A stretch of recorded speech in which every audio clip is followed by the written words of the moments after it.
13 বলের পরিপূর্ণ এক বিনোদন। তাতে 2 ছক্কা আর একটা 4 হাঁকালেন রিশাদ হোসেন, করলেন 26 রান।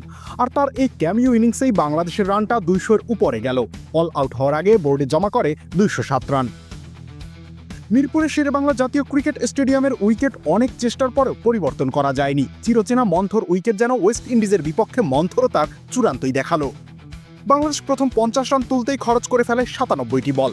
উইকেটটা একেবারেই সহজ ছিল না। স্পিনারদের জন্য রয়েছে তীব্র টার্ন, আর ব্যাটারদের জন্য বল আসছে না ঠিকঠাক ব্যাটে, তাই শর্ট খেলাও বেশ কষ্টসাধ্য হয়ে উঠেছে।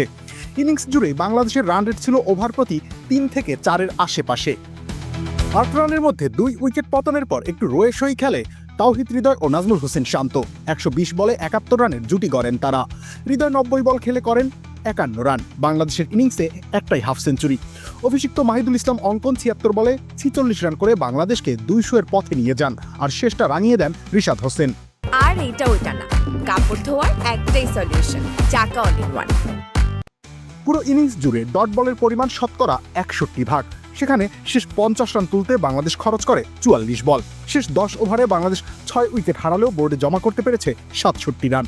শেষ 28 বলে বাংলাদেশ তুলেছে 43 রান। আর এখানেই ধন্যবাদ প্রাপ্য রিশাদ হোসেনের। রবিউল ইসলাম রনি, খেলা 71।